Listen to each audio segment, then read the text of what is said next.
Helium Improvement Proposal 131 has passed. What does that mean for you and me as Wi-Fi hotspot operators or CBRS radio operators? Basically, we have to have Helium Mobile subscribers in our area, pinging our devices, accessing our hotspots, and it is called CDR data, call detail records, is what is required, as it says right here. And if you don't, you're not going to get paid. Simple as that. Let's get into it.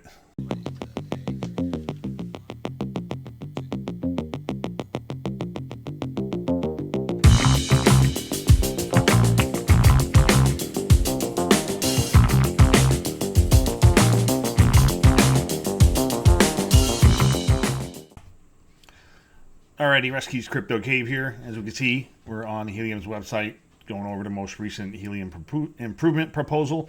And like I mentioned in the intro, that the main thing of this proposal is to reduce gaming and malicious activity on the network and people spoofing rewards or whatever the scenario is. So what this improvement proposal requires is you need to have Helium mobile devices on their cellular plans activate it basically, and connect to the Wi-Fi hotspots, whether it's an indoor hotspot, outdoor hotspot, CBRS radio, whatever it is.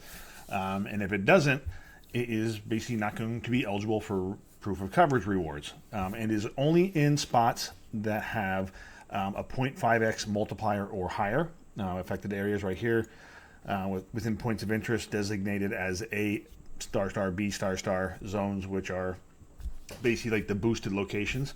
So at my house here, it's not going to affect me. Neither one of mine, they're both C zones, so those are not affected. But the locations at my fiance's house are both Bs, so those are affected, and they have a 0.7 and a 0.73 boosting multiplier, which we can see once I get into my phone. And I'll go over some of the different things. And so basically, I would require a Helium Mobile subscriber to be able to connect to devices and transfer data, whatever the scenario is, just to earn proof of coverage rewards and not even take into account data rewards. So the workaround to that, which I was going to do anyway, was subscribe to Helium Mobile, which I talked about in previous videos. I was going to do that and add another phone. I was going to do it when the iPhone 16 came out, and just use my 14, put it on Helium. And then I realized the iPhone 14 is dual eSIM compatible. So what does that mean? That means I can have two eSIMs on my card, on my phone, with two different carriers at the same time, and it works perfectly. I did it on Sunday. I set up the Helium Mobile through the app. It was super simple. Basically, you just go into general settings, get your EMIE or whatever the hell that number is, copy and paste into the Helium, go to the setup. Within minutes, I was up and running with the new phone I were issued, all that stuff. So it worked flawlessly. It's been working good. I've been connecting to data rewards at my house here and at my fiance's house and stuff like that. So what I'll do is I'm going to pull up, I'll go over a couple things. First, I'll go up first I'll get into the app, and we'll talk about the discovery mapping, on which that will essentially give you rewards to basically map your travel, essentially. And don't be basically, I don't know how to word this, basically. Essentially, all phones track you no matter where you go. Doesn't matter carrier or anything like that. Just because anytime your phone pings a Wi-Fi hotspot in the area and sends out a handshake to see, hey, you want to connect to this Wi-Fi network, it knows exactly where the hell you are. So might not get paid for the shit. So that's what I'm doing. So I'm basically going to start the screen recording here for discovery mapping. The mapping feed is pulling up. And then on Sunday is the first day, as you'll see, I'll put it up on the screen here. That this Sunday, September 1st, was the first day. I didn't even have it up running that long. It was probably 6, 7 o'clock at night is when I set it up. And then I'll expand this. And it says 40 of 40 achieved, green check mark, all that good stuff. 40 eligible, 104 ineligible. And you can even see the time frame when I just went for a little drive, and probably, I'm going to guess, between 6 and 7 is basically when it was. And 104 ineligible. And that was just enough to earn my rewards. So we'll go to September 2nd. And actually, the first day of rewards was 850, 867 mobile from the second. And I have 40 eligible, 974 ineligible, which ineligible are really only ones that were already mapped within the last 60 minutes, or once you hit your 40, everything else after that is ineligible. So, and like it just popped up on the screen here, the rewards will vary depending on how many people qualify for the rewards that day. As you can see, the first day was 850, second day was 867, yesterday was 773. And then yesterday, 40 eligible, 1,011 ineligible, so on and so forth. It says you can map more than 40 hexes, but you won't earn more rewards by doing more. So I pretty much got just under 2,500 mobile since Sunday. Just doing what I normally do. So I'll take it. Your phone tracks you anyway, so I might as well get some money for it. So what the hell? Why not? So there is that. So I'm going to stop that portion of the recording. And then so the other thing I was going to talk about is the actually Wi-Fi hotspots. So let me get into Helium Geek. Pull this up. Let's go back over here. Oh, and some of the other things I was actually, before we get into that, I was going to talk about some of the phones that are actually eSIM compatible and which phones are dual eSIM compatible.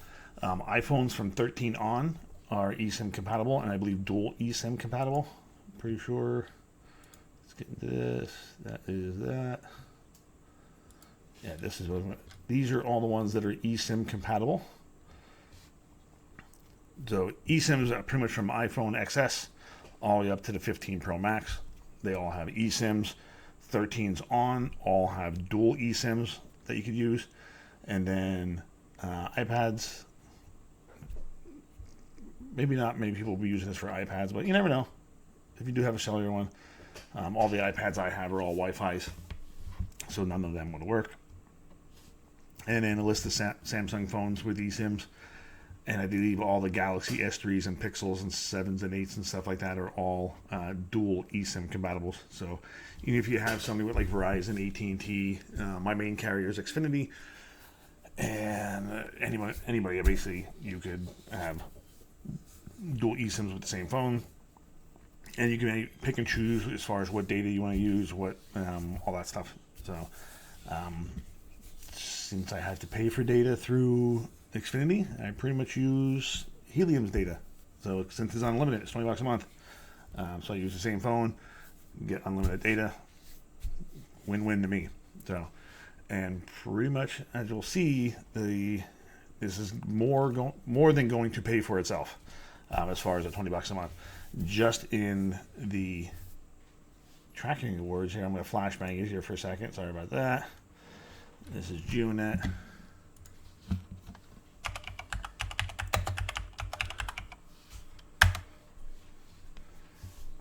Oh, nice, up 20% today. So we had, what, 24.90 since Sunday. So the first, second, and third. Today's Wednesday, the fourth day of the month, so I'll get another one today. But basically, it's essentially working out to be $1 a day just in discovery mapping rewards, not counting the rewards I receive from my data transfer from my hotspots.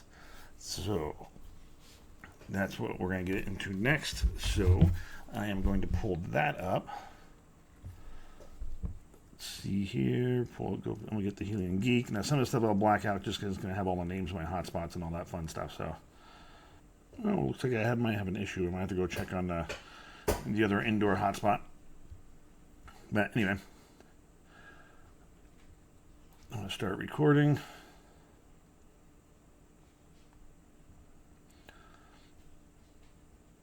As you can see here on the phone, I'm going to put the video on the screen. I have 4 devices set up. Having an error with the one, but you can see they did earn rewards. So the top one is my home indoor hotspot. I got 1.5 thousand helium from that one. The next one down is the outdoor hotspot at my fiance's house. The next one is the outdoor hotspot at my residence. And the very last one is the indoor hotspot at the fiance's house. And that's one that looks like there's a connection issue, so I don't know if maybe something got unplugged or whatever, but I'll have to look into that. But I'll hop into the outdoor one. And then it goes into mobile data transfer. As far as that goes, 99.9 megabytes. Yesterday it was like 1,300 or so megs, somewhere around there. But that's actually, let's go down to daily. There it is.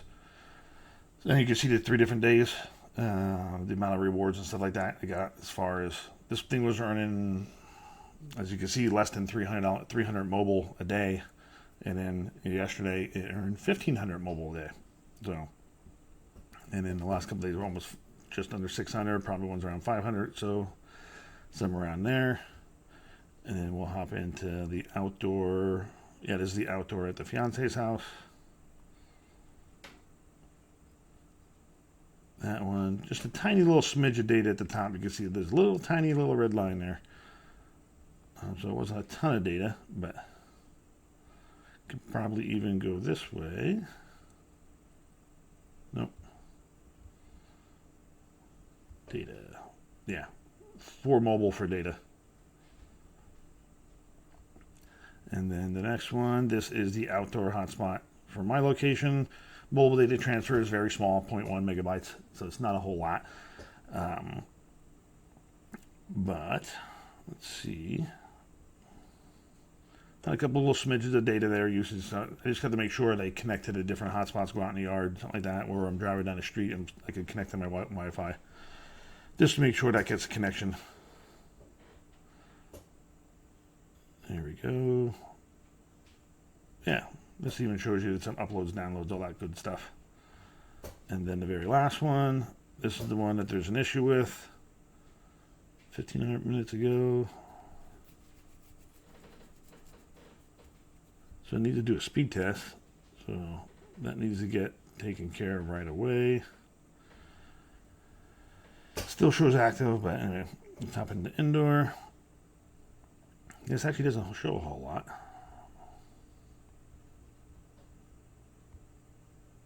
So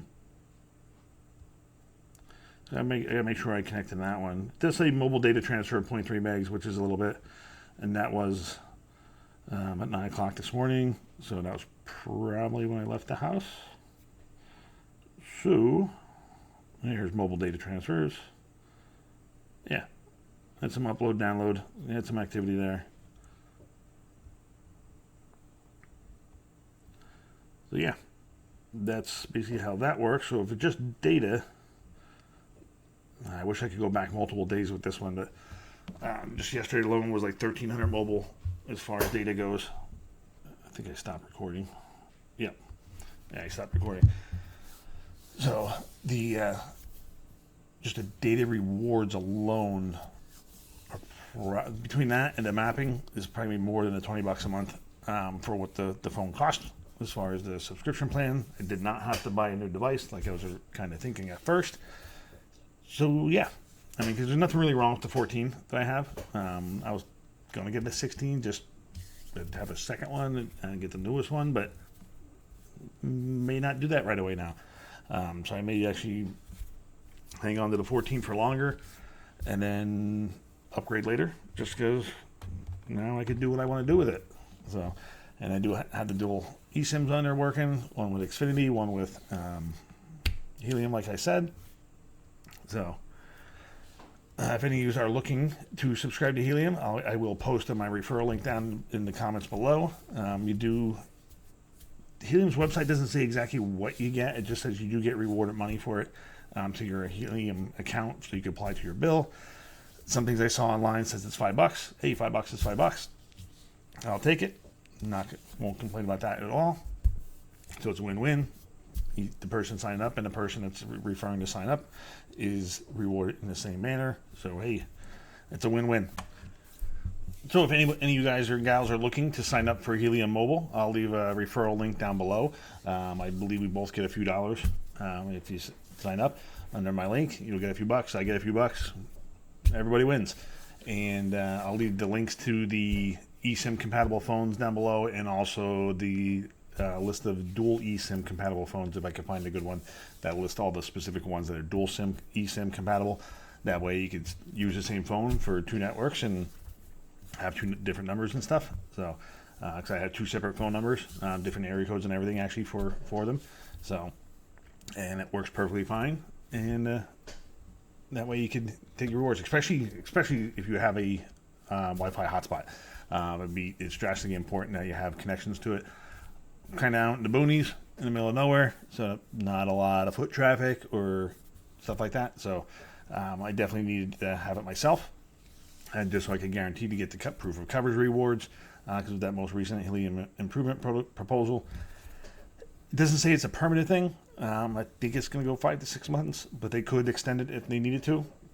So we'll see about that. But for at least the time being, I will have my own Helium device that I can connect to my hotspots and make sure I lock in the rewards and keep on getting them. Just because they are, all the devices are not paid off yet. The only one I did pay off was the Helium indoor hotspot, the very first one. So we pop over here. So yeah, that one I highlighted in green because of that one is paid off already, and we got about $100 towards that one, roughly. Yeah, just about $100. So we still have the other ones to pay off yet. So I am going to be claiming rewards weekly. I'm going to try to keep the discovery mapping rewards separately, because that's not what the hotspots are earning. So I'm going to try to keep that separate and not account for that stuff, and just do maybe I'll keep a separate log, make another spreadsheet for the discovery mapping rewards, just to kind of see how that goes and how much I earn in that. And I'll probably do that weekly as well, so just to see how much of the phone bill it covers. But the way it's looking, it's gonna be pretty much all of it. And if it doesn't, if the discovery mapping doesn't cover all the rewards, just the increase in data rewards from my hotspots and stuff will definitely offset it. So that's looking like it's going to work out pretty good. But it's Helium. They could change shit like on a dime, and Wi-Fi hotspots could be terrible. CBS radios could be the next big thing. Who knows? So, but so far it does look like they're leaning towards the Wi-Fi hotspots are going to be their way forward. So that's why I'm currently running 4 of them. If they do run another sale, I actually might pick up another 1 or 2. And I wish I could actually have it at work, but probably won't let me do that. So, yeah, but that would be nice, because then I could connect to it at work pretty much all day too. So, anyway, like I said, if you want to sign up for Helium, I'll leave my link down below. I'll greatly appreciate it, and we'll catch you on the next one. Have a good one.